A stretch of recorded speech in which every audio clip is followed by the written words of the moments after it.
சட்டமன்ற பேரவையின் உறுப்பினராக தேர்ந்தெடுக்கப்பெற்ற உதயநிதி ஸ்டாலின் எனும் நான் சட்ட முறைப்படி நிறுவப்பெற்றுள்ள இந்திய அரசமைப்பு சட்டத்தில் உண்மையான நம்பிக்கையும் பற்றுறுதியும் கொண்டிருப்பேன் என்றும் இந்திய நாட்டின் இறையாண்மையையும் ஒருமைப்பாட்டையும் நிலைநிறுத்துவேன் என்றும் நான் மேற்கொள்ள இருக்கும் கடமையை நேர்மையுடன் நிறைவேற்றுவேன் என்றும் உளமாற உறுதி கூறுகிறேன்.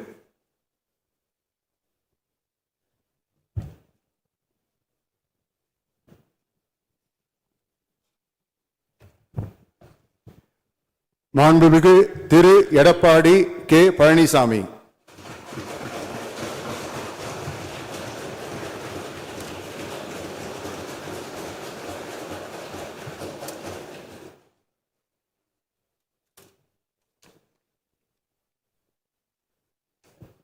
சட்டமன்ற பேரவையின் உறுப்பினராக தேர்ந்தெடுக்கப்பட்ட எடப்பாடி கே பழனிசாமி என்னும் நான் சட்ட முறைப்படி நிறுவப்பெற்றுள்ள இந்திய அரசமைப்பு சட்டத்தில் உண்மையான நம்பிக்கையும் பற்றுறுதியும் கொண்டிருப்பேன் என்றும் இந்திய நாட்டின் இறையாண்மையும் ஒருமைப்பாட்டையும் நிலைநிறுத்துவேன் என்றும் நான் மேற்கொள்ள இருக்கும் கடமையை நேர்மையுடன் நிறைவேற்றுவேன் என்றும் கடவுளிய உறுதி கூறுகின்றேன்.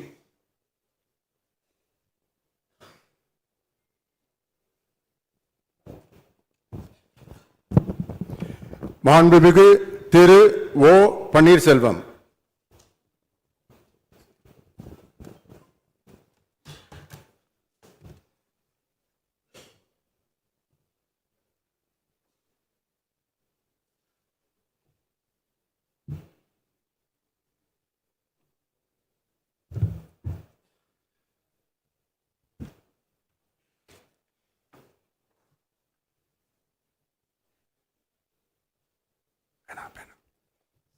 சட்டமன்ற பேரவையின் உறுப்பினராக தேர்ந்தெடுக்கப்பட்ட ஓ பன்னீர்செல்வம் என்னும் நான் சட்ட முறைப்படி நிறுவப்பெற்றுள்ள இந்திய அரசியலமைப்பு சட்டத்தில் உண்மையான நம்பிக்கையும் பற்றுறுதியும் கொண்டிருப்பேன் என்றும் இந்திய நாட்டின் இறையாண்மையையும் ஒருமைப்பாட்டையும் நிலைநிறுத்துவேன் என்றும் நான் மேற்கொள்ள இருக்கும் கடமையை நேர்மையுடன் நிறைவேற்றேன் என்றும்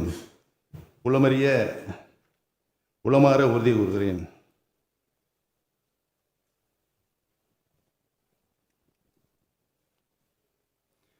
மாண்புமிகு திரு அக்ரி எஸ் கிருஷ்ணமூர்த்தி.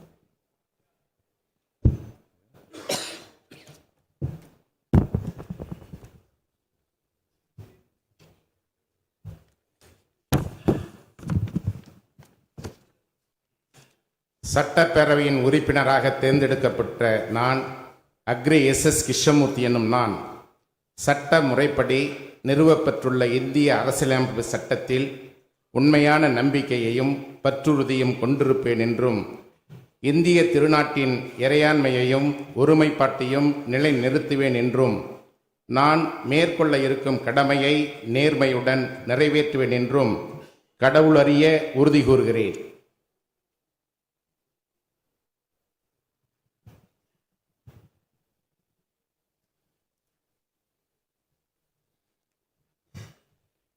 மாண்புமிகு திரு கே பி அன்பழகன்.